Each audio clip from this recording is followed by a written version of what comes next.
जय राम जी की। श्री वाल्मीकि रामायण अरण्यकांड 27वां सर्ग। प्रभु श्री राम द्वारा त्रिसरा का वध।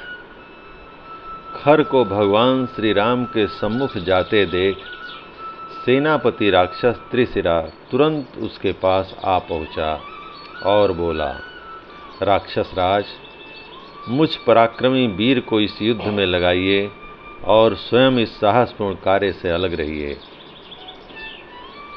देखिए, मैं अभी महाबाहु राम को युद्ध में मार गिराता हूँ।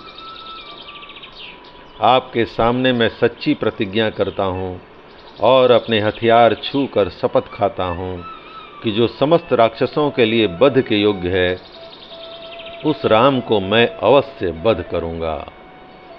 इस युद्ध में या तो मैं उनकी मृत्यु बनूंगा या वे सम्रांगण में मेरी मृत्यु का कारण होंगे। आप इस समय अपने युद्ध विषयक उत्साह को रोककर एक मुहूर्त के लिए जय पराजय का निर्णय करने वाले साक्षी बन जाइए। यदि मेरे द्वारा राम मारे गए तो आप प्रसन्नतापूर्वक जन स्थान को लौट जाइए, अथवा यदि राम ने ही मुझे मार दिया तो आप युद्ध के लिए इन पर धावा बोल दीजिएगा। भगवान के हाथ से मृत्यु का लोभ होने के कारण जब त्रिशिरा ने इस प्रकार खर को राजी किया, तब उसने आज्ञा दी, अच्छा जाओ युद्ध करो। आज्ञा पाकर वह श्री रामचंद्र जी की ओर चला। घोड़े जुते हुए एक तेजस्वी रथ के द्वारा त्रिशिरा ने रणभूमि में श्री राम पर आक्रमण किया। उस समय वह 3 शिखरों वाले पर्वत के समान जान पड़ता था। उसने आते ही बड़े भारी मेघ की भांति बाण रूपी धाराओं की वर्षा आरंभ कर दी और वह जल से भीगे हुए नगाड़े की तरह विकट गर्जना करने लगा। त्रिशिरा नामक राक्षस को आते देख श्री रघुनाथ जी ने धनुष के द्वारा पैने बाण छोड़ते हुए उसे अपने प्रतिद्वंदी के रूप में ग्रहण किया, अर्थात उसे आगे बढ़ने से रोक दिया। अत्यंत बलशाली श्री राम और त्रिशिरा का वह संग्राम महाबली सिंह और गजराज के युद्ध की भांति बड़ा भयंकर प्रतीत होता था।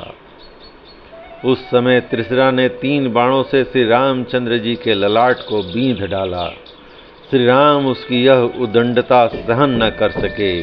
वे कुपित हो रोषावेश में भरकर इस प्रकार बोले, अहो, पराक्रम प्रकट करने में सूरवीर राक्षस का ऐसा ही बल है जो तुमने फूलों जैसे बाणों द्वारा मेरे ललाट पर प्रहार किया है।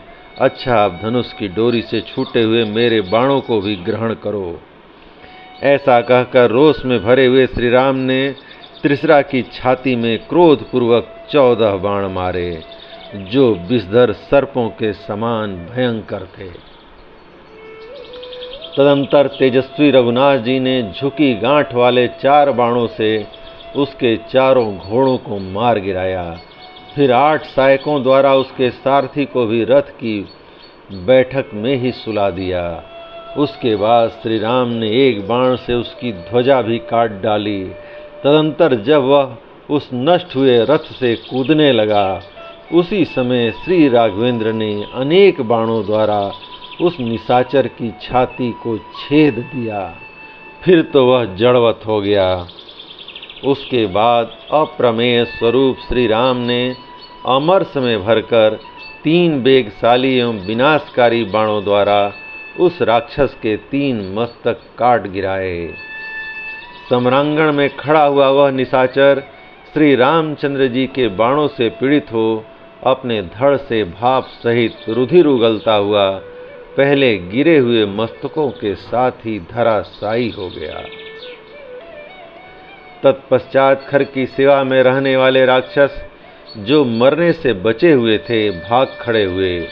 वे व्याघ्र से डरे हुए मृगों के समान भागते ही चले जाते थे, खड़े नहीं होते थे। उन्हें भागते देख रोष में भरे हुए खर ने तुरंत लौटाया और जैसे राहु चंद्रमा पर आक्रमण करता है, उसी प्रकार उसने श्री राम पर ही धावा बोल दिया। जय राम जी की।